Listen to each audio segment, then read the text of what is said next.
Hello kapamilya, kamusta po? Ayan, cooking series po ang ating ganap ngayon kapamilya. At syempre, ito po yung ating iluluto, yung ating creamy toge with pickled. Yan po yung ating iluluto. At yan masarap po yan kapamilya at napakabilis lang po yan lutuin. Dahil kung naalala nyo, may niluto tayong pickled nung nakaraan at yan ang ating gagamitin. At ito naman yung ating toge. Naggisa kasi tayo ng munggo nung nakaraan, kaya ito yung tira natin, hinayaan na nating tumubo dun sa ating baunan, kaya ayan yung ating ginawang toge at napakabilis lang ito, magdamag lang ito luto ay may tubo na kaagad at yan ang ating iluluto. At syempre kung naalala nyo nung gumawa tayo ng ating pickled onion, yan po yung ating pickled onion na may kasamang siling green, saka yung ating carrot, sibuyas, bawang, saka paminta.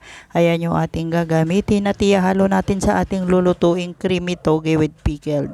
Yan po yung ating lulutuin at masarap po ito kapamilya. At napakabilis lang po itong lutuin kapamilya. Hindi maraming proseso at ito igigisa mo lang. At yan yung ating pickled kapamilya at tinanggal natin yung kanyang sabaw. Ayan, at dinidrain natin dito sa ating strainer para madrain yung kanyang pinakasabaw. Dahil ito meron ng bawang sibuyas. Yung bawang nito, yun na yung ginamit natin panggisa dito sa ating lulutuin. At yan yung ating pickled at sasalain muna natin para matanggal yung kanyang pinakasabaw. At yan hindi natin ihahalo. Kukunin lang natin yung ating pinakalaman ng pickled natin. At yan, mainit na yung ating mantika. Maglalagay na tayo ng ating bawang. Yan yung ating bawang na nasa pickled. At syempre sinunod na rin natin yung ating mga pickled onion saka yung kanyang pinakasili, ginayat lang natin.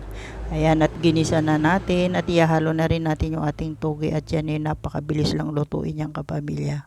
Ayan yung ating toge kapamilya. Haluin lang muna natin, saka natin pakukuluin, tatakpan natin. Wala nang sabaw yan at kusang nagsasabaw yung ating toge. Kaya yan yung ating iluluto at niluluto. Ayan po yung ating pickled toge na may lalagyan natin ng gata.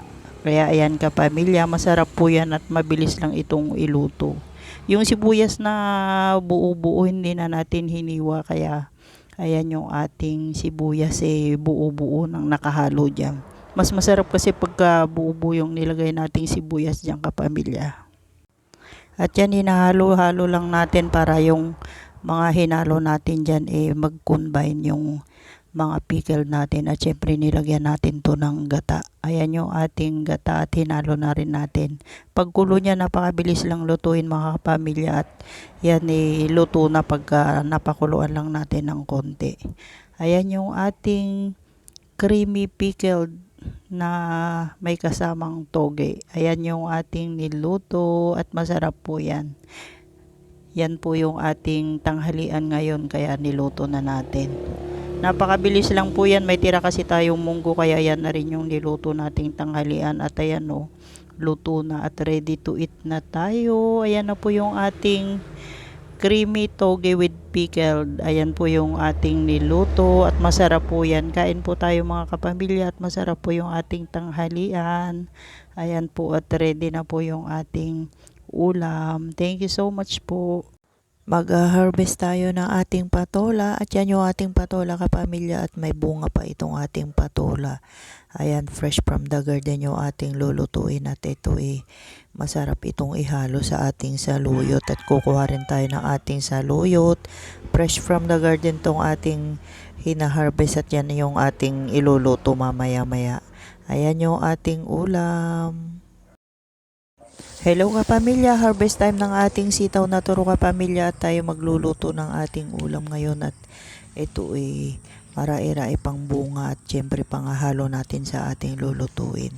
Alam nyo ba kapamilya na tong ating sitaw na turo na to nung nakaraan pa natin to na itanim at yung mga iba siguro nga naglaglagan na yung mga ibang seeds nung matuyo, kaya nagsitubo pa ulit yung iba. Pero pinabayaan na natin dyan at yan masarap nga ito at yan napakarai pa rin yung bungang maliliit. Kaya i-harvest muna natin yung ating sitaw na turo kapamilya. At yan hahaluan po natin kapamilya ng saluyot saka yung ating patola. Ihalo natin dyan at masarap na naman yung ating ulam. Yan yung isa nating paboritong ulam yung saluyot sa kayang sitaw na turo na yan. Yan yung ating ihahalo sa ating ulam at yan lulutuin natin mamaya-maya para meron tayong ulam. Ayan yung ating nakuha at meron pa rito sa banda rito kaya i-harvest natin yung mga iba pang bunga ng ating sitaw kasi sayang naman pagka nadadry nalalaglag lang yung mga seeds niya. Kaya yan yung ating sitaw na turo kapamilya at yan masarap po yan. Kahit yung talbos niyan kapamilya masarap pong ihalo sa ating niluluto na inabraw o kaya dun sa talbos ng mga kamote pwede rin ihalo.